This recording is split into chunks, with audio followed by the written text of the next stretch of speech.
Good morning. My name is Ahmed Jorge. I'm a medical student from the University of Pittsburgh, and I would like to talk to you about my research regarding the classification of individual finger movements using intracortical signals from the human motor cortex. So for our case, we have a 34-year-old professional pianist. He has a history of spinal cord injury in 2008, and with a subsequent posterior cervical decompression and fusion. He has minimal movement in the upper extremities and no movement in the lower extremities. So here we can see his T1 and T2, his most recent T1 and T2, showing the post-surgical changes with the prior C3, C4, and C5 laminectomy and a posterior spinal fixation. We can also see myelomalacia extending from C3 to C4, consistent with the prior spinal cord injury. So he would like to enroll in our future BCI clinical trial to restore his mobility and independence with a focus on finger dexterity. So for that, he was scheduled to undergo a left cranie with 2 intracortical array placements over M1. The aim of our study was basically 2 populations: people with reduced functionality after a spinal cord injury, and also people with persistent hand impairment in chronic stroke despite rehabilitation. So here's the setup, and you can see the implant of 2 arrays in the medial and lateral in M1 on our patient on the rightmost picture. Here's the setup from what the patient is seeing, with the arrays going to a computer and a decoder, and then the signals coming to a robotic arm to decode those signals and help the patient.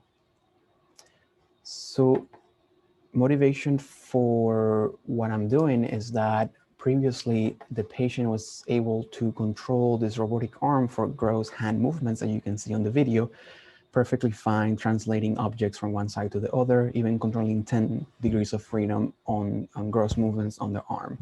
However, whenever we have the same decoder and ask the patient to do individual finger movements, you can see here that we're asking the patient to move one finger at a time, and the patient is really unable to do the task at all. These are our previous experiments with the robotic hand, and really no trial, had no success in any of the trials. You can see a lot of discontrol.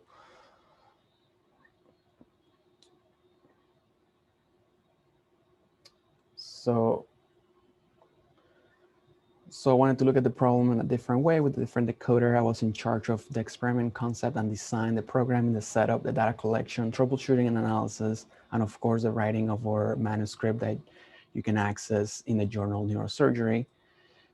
For the experimental procedure, we have asked the patient to move one finger at a time, hold it in target, and everything in real time. So here you can see, I'm going to show you on the left the same decoder performance that we were using before, and on the right, the new decoder that I implemented on him. As you can see, on the left, it's still the same picture, unable to control individual fingers one at a time. On the right, there's some errors that the patient is doing, but overall, much improvement, as you can see visually with our virtual hand.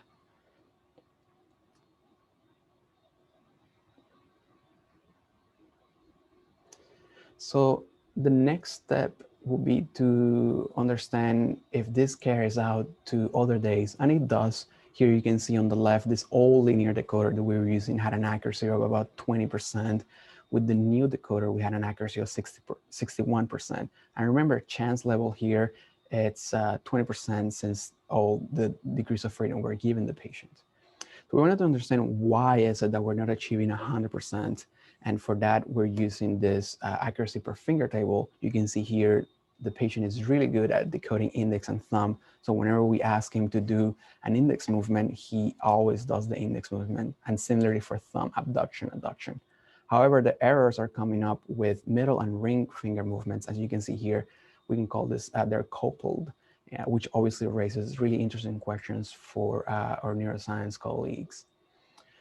Moreover, I wanted to understand a little bit more of what's going on with the recordings. Very complicated dynamics, because neurons are firing for multiple fingers in nonlinear ways. It's really not that homunculus idea we're accustomed to seeing on those 200 channels. So I wanted to understand those recordings a little bit better. For that, I use something similar to a PCA, which is called linear discriminant analysis, to try to understand our signaling better. So basically, I'm reducing the hundreds of channels of activity, of neural activity we have into a two-dimensional space. And here are the results of that.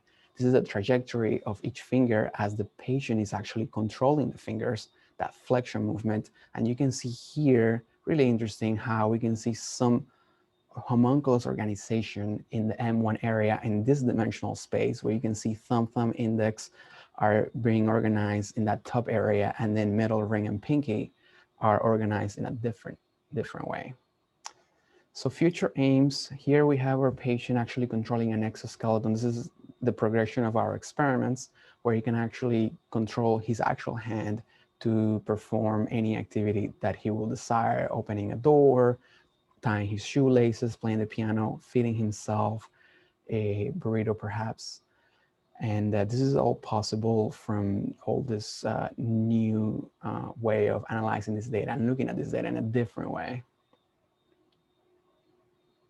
Yep.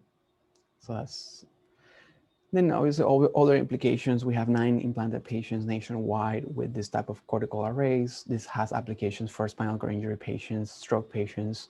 Obviously the neuroscience is very, very interesting. And then the technology is coming up, like for example, with Neuralink. So I would like to thank you for your time.